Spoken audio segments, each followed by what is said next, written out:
Last video में हमने प्रधानाध्यापक के बारे में पढ़ा था। प्रधानाध्यापक का कार्य क्या होता है, एक आदर्श प्रधानाध्यापक कैसा होना चाहिए, और इन्हीं सब बातों के बारे में हमने लास्ट वीडियो में देखा था।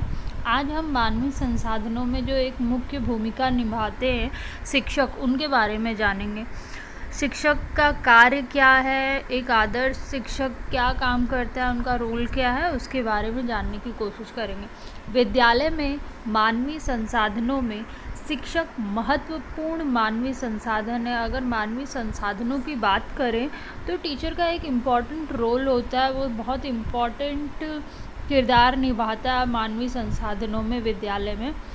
विद्यालय की छवि सुधारने में शिक्षक की महत्वपूर्ण भूमिका होती है। अगर शिक्षक की बात करें तो अगर हम विद्यालय में शिक्षक की बात करें, एक अच्छा टीचर है, वहाँ पर एक शिक्षक अच्छा है जो बहुत अच्छा पढ़ाता है, जिसका चरित्र अच्छा है, कैरेक्टर अच्छा है, बहुत घुल मिल के रहता है लोगों से, तो ऑटोमेटिकली जो विद्यालय है उसको भी सब अच्छा मानेंगे या उसकी छवि को अच्छा मानेंगे कि इतने अच्छे टीचर्स वहाँ पर हैं, तो ऑटोमेटिकली स्कूल की या विद्यालय की भी वाहवाही होगी। अगर टीचर ने कुछ गलत काम किया या उनका कैरेक्टर इतना अच्छा नहीं है तो ऑटोमेटिकली विद्यालय की भी छवि खराब मानी जाएगी या हो जाएगी। रविंद्रनाथ टैगोर के अनुसार एक शिक्षक वास्तव में तभी शिक्षण कर सकता है जब वह स्वयं अध्ययनशील रहता है। एक जलता हुआ दीपक ही दूसरे दीपक को प्रज्वलित कर सकता है। तो रविंद्रनाथ टैगोर जी ने शिक्षक के बारे में कहा है कि अगर शिक्षक को अच्छा पढ़ाना है, अच्छा चीज़ें बच्चों को सिखानी है, तो एक सार्थक शिक्षक अगर आपको भी बनना है आगे जाके, तो खुद हमेशा अध्ययनशील रहे, हमेशा पढ़ते रहे, सीखते रहे, नई नई चीज़ों को देखे समझे, तभी आप एक अच्छे टीचर बन सकते हैं। उन्होंने एग्जाम्पल के तौर पे दिया, एक जलता हुआ दीपक ही दूसरे दीपक को जला सकता है। अगर आपको दूसरे के दिमाग को प्रज्वलित करना है तो पहले खुद होना पड़ेगा। इसलिए कि आपको कभी भी पढ़ाई बीच में छोड़नी नहीं है, करते रहना है, चीज़ें सीखते रहना है। जैसे जैसे नई टेक्नोलॉजी आए, नई चीज़ें आए, उनको सीखते रहिए, तभी एक बेहतर टीचर आप बन पाएंगे। विद्यालय में शिक्षक की भूमिका, अगर शिक्षक की भूमिका की बात करें या रोल की बात करें तो विद्यालय में उनका रोल बहुत ही इम्पॉर्टेंट होता है। जो शिक्षण प्रक्रिया है, जो पढ़ाने की प्रक्रिया है, उसमें एक महत्वपूर्ण कड़ी है वो। जैसे प्रिंसिपल ने तो बता दिया कि ये काम आपको करना है, पर वो एक्चुअल में करता कौन है? शिक्षक करता है। अगर तो वो ये प्रक्रिया की, शिक्षण प्रक्रिया की बहुत ही महत्वपूर्ण कड़ी है। हमारी संस्कृति के हस्तांतरण एवं भविष्य का संरक्षक। अगर हम टीचर की बात करें तो हमारी जो संस्कृति है, सभ्यता है, उसको हस्तांतरित कौन करता है? हमारे कल्चर को बच्चों तक लेके जाना और उनके ज़रिए आगे बढ़ाना, ये कौन करता है? शिक्षक करता है। वो हमारी कल्चर को बच्चों को सिखाता है, समझाता है, और वही बच्चे आगे चल के आगे लोगों को समझाते हैं, दिखाते हैं हमारे कल्चर को। अध्यापक विद्यालय संगठन का हृदय है। अगर हम शिक्षक को बॉडी पार्ट से मैच करें तो वो एक हार्ट है। अगर विद्यालय की बात करें तो उसमें हृदय जो है वो शिक्षक है, उसी की वजह से विद्यालय में जान है। अध्यापक छात्रों का मित्र होता है। एक अच्छा अध्यापक वही है जो छात्रों का मित्र हो। मित्र होना मतलब ये नहीं कि आप हमेशा बच्चों से साथ उठे बैठे खाएं और उससे हंसी मजाक करें, बट आप इतने नॉर्मल रहें कि बच्चों को कुछ भी दिक्कत हो पढ़ाई में या फिर घर में या कुछ और, तो वो आसानी से अपनी समस्या आपके साथ शेयर कर सकें। समय समय पर शिक्षक एक नेता, शोधकर्ता, प्रबंधक व निर्देशक की भूमिका भी निभाता है।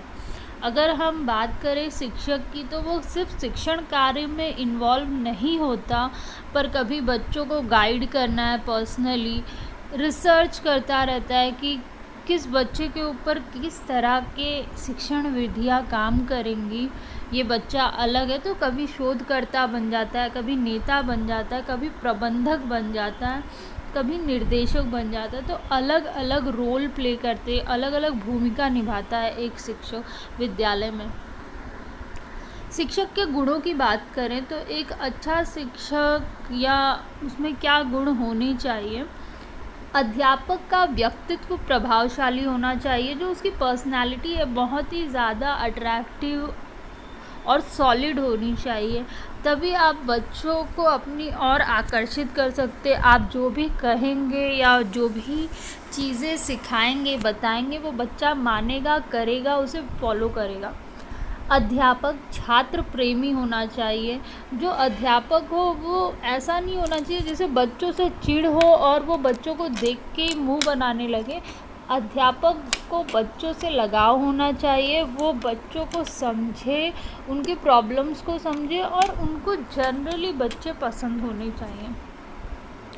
अध्यापक शारीरिक व मानसिक रूप से स्वस्थ होना चाहिए। आप तभी अच्छा कर सकते हैं, आप कोई भी फील्ड में आप कुछ भी काम करते हो, अगर आप शारीरिक या मानसिक रोगों से ग्रस्त हैं तो आप अपना 100% नहीं दे सकते। आप उतना अच्छा नहीं कर पाएंगे जितना एक स्वस्थ और आप कह लो बैलेंस व्यक्ति जो शारीरिक मानसिक रूप से नॉर्मल है वो ज़्यादा बेहतर कर सकता है। तो अध्यापक शारीरिक और मानसिक रूप से स्वस्थ होना चाहिए। ये नहीं कि अगर बच्चे ने ज़रा सी शोर मचा और आप चिल्लाने लगे, चीखने लगे, क्यों? आप मानसिक रूप से स्वस्थ नहीं है, आप थोड़ा भी पेशेंस नहीं है आप में, ठीक है। नेक्स्ट है, एक अध्यापक में नेतृत्व प्रदान करने की क्षमता होनी चाहिए। एक अध्यापक ऐसा होना चाहिए जिसको गाइड या फिर डायरेक्शन बच्चों को हमें दिखाना है। बच्चे चाहे वो ग्रेजुएशन के हो या पोस्ट ग्रेजुएशन के हो, एक टीचर का हमेशा काम होता है कि बच्चों को सही राह दिखाए, प्रदान करे। तो वो क्वालिटी टीचर में होनी चाहिए कि आगे बच्चा क्या करे, कैसे करे, उसमें क्या क्वालिटीज़ है, उसके अकॉर्डिंग उसे निर्देशन दे। अध्यापक में सहनशीलता एवं सांवेगिक स्थिरता होनी चाहिए। संवेदनशीलता, हाँ, शायद मेरे लिए वो छोटी बात हो, पर बच्चे को किसी ने ज़ोर से बोल दिया या कुछ कर दिया तो उसके लिए वो बड़ी बात है। तो हमें संवेदनशील होना चाहिए, समझना चाहिए उसकी प्रॉब्लम क्या है। जो छोटी सी छोटी बात भी हो, पर अगर उसे हर्ट कर गई है, उससे उसकी वजह से तकलीफ़ हो रही है, तो वो अध्यापक को समझना चाहिए। सांवेगिक स्थिरता होनी चाहिए, जो मैंने अभी एग्जाम्पल दिया था आपको कि ज़रा सा बच्चे ने शोर किया और टीचर चिल्लाने लगा, तो उसमें संवेगिक स्थिरता नहीं है जो कि होनी चाहिए। हमें ज़रा सी बात पे चिढ़ना नहीं है, चिल्लाना नहीं है, बच्चों को गुस्सा नहीं करना है। तो एक अच्छे टीचर में संवेगिक स्थिरता भी होनी चाहिए। अध्यापक में सहनशीलता एवं संवेगिक स्थिरता होनी चाहिए। अध्यापक में कल्पना शक्ति एवं सृजनात्मकता होनी चाहिए। जो अच्छा टीचर है उसमें कल्पना शक्ति मतलब इमेजिनेटिव पावर या इमेजिन करना कि इसको ऐसे भी कर सकते हैं, वैसे भी कर सकते हैं। सृजनात्मकता, क्रिएटिव होना चाहिए, नए नए तरीके अपनाएं बच्चों को चीज़ें सिखाने के लिए, समझाने के लिए। कोई अलग बच्चा है तो उसके लिए अलग तरीके यूज़ करें चीज़ें समझाने सिखाने के लिए। नए नए टॉपिक्स उठाए क्योंकि सोसाइटी बदल रही है, तो उसके मुद्दे या जो चीज़ें, प्रॉब्लम्स वो भी बदल रहे हैं, तो उन सबको ले, उन सबको समझे और अकॉर्डिंगली बच्चों को चीज़ें सिखाए, समझाए और उन सोसाइटी में जो चेंजेस हो रहे हैं उसके अकॉर्डिंग बिहेव करना सिखाए। तो अध्यापक में कल्पना शक्ति और सृजनात्मकता होनी चाहिए। अध्यापक को बदलते हुए परिवेश के साथ समायोजन की क्षमता से युक्त होना चाहिए। अब जैसे मैंने कहा कि सोसाइटी बहुत बदल रही है, तो हमें भी उसके अकॉर्डिंग बदलना होगा। पहले बच्चों को पढ़ाने के तरीके अलग थे, बच्चे के प्रॉब्लम्स अलग थे, उनको अलग तरीके का होमवर्क दिया जाता था, असाइनमेंट। अब सब कुछ चेंज होने लगा है, तो हमें उसी के अकॉर्डिंग टीचर को भी चेंज होना चाहिए और उसी अकॉर्डिंग बच्चे को पढ़ाना चाहिए बदलते हुए परिवेश। अगर मैं अब चाहूँ, बच्चा एकदम, पहले होता था, माना जाता था कि क्लासरूम में जो बच्चा बहुत शांत है और टीचर को डिस्टर्ब नहीं कर रहा, वो सबसे अच्छा है। पर अब ऐसा नहीं है। जो बच्चा एक्टिवली आपसे क्वेश्चन पूछ रहा है, पार्टिसिपेट कर रहा है, आंसर दे रहा है, वो बच्चा अच्छा बच्चा माना जाएगा क्लासरूम में, ना कि जो बच्चा बिल्कुल इंटरेक्शन नहीं कर रहा, शांति से कोने में बैठा हुआ है वो। तो परिवेश बदल गया है, तो मुझे उसके अकॉर्डिंग रिएक्ट करना चाहिए, सीखना चाहिए चीज़ों को, उसमें घुलना मिलना चाहिए। तो वो एक शिक्षक में क्वालिटी होनी चाहिए। अगर शिक्षक के कार्यों की बात करें, फंक्शंस की बात करें कि क्या चीज़ें शिक्षक को करनी पड़ती हैं, तो छात्रों के बारे में पर्याप्त जानकारी रखकर उनकी समस्याओं का समाधान करना। जो हमारे स्टूडेंट हैं उनका जो सामाजिक या सांवेगिक कुछ भी प्रॉब्लम है, चाहे स्कूल या व्यक्तिगत कुछ प्रॉब्लम है, तो वो सारी जानकारी हमें होनी चाहिए। या वो मेंटली डिस्टर्ब है, फिज़िकली डिस्टर्ब है, या सोसाइटी में कुछ प्रॉब्लम है, तो उसकी जानकारी मेरे पास होनी चाहिए। प्लस उसकी समस्या का समाधान करने में मुझे या शिक्षक को मदद करनी चाहिए बच्चों को। तो ये शिक्षक का कार्य होता है। दैनिक कार्य में अनुभूत कठिनाइयों के समाधान हेतु वैज्ञानिक दृष्टिकोण अपनाना एक शिक्षक का कार्य होता है। जो भी प्रॉब्लम बच्चे को आ रही है, दैनिक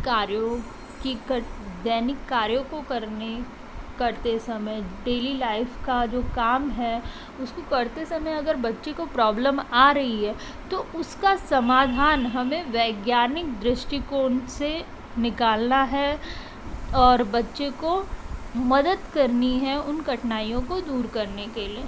शिक्षण हेतु उपयुक्त शिक्षण विधि एवं सामग्री का प्रयोग करना, ये तो सबसे बेसिक और इम्पॉर्टेंट कार्य है। जब आप पढ़ाएं, बच्चों को चीज़ें सिखाएं, तो कौन सी शिक्षण विधि या कौन सी सामग्री का प्रयोग करना है वो टीचर को आना चाहिए। अध्यापक को नवीन प्रयोग करते रहना चाहिए, नई नई चीज़ें सीखना चाहिए, नए नए एक्सपेरिमेंट करते रहने चाहिए कि इस तरीके से पढ़ाए तो ज़्यादा अच्छा होगा, ये टॉपिक उठाना है, या फिर ऐसे नहीं जो पहले से चला आ रहा है उसी को रिपीट करते रहिए और उसी को घसीटते रहिए। ऐसा नहीं, जो नई नई चीज़ें आ रही है उसके बारे में बात करिए, चीज़ें सिखाइए, पढ़ाइए। तो एक अध्यापक को नवीन प्रयोग करते रहना चाहिए, तभी एक अच्छा क्लासरूम बनेगा, आपके बच्चे का मतलब आपके जो स्टूडेंट्स है उसका अच्छा विकास हो पाएगा। अध्यापक को छात्रों में अनुशासन प्रवृत्ति का विकास करना चाहिए। तो अध्यापक को कोशिश करनी चाहिए, चाहे बोलकर या फिर खुद अनुशासित होकर, बच्चों को अनुशासन प्रिय बनाना, उनमें वो प्रवृत्ति जागृत करना।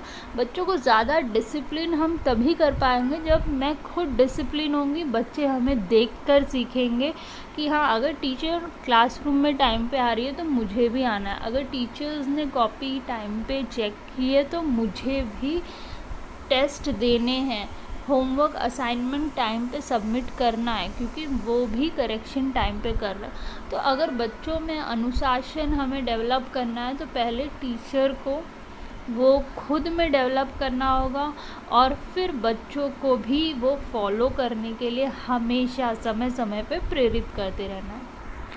आज के लिए इतना ही।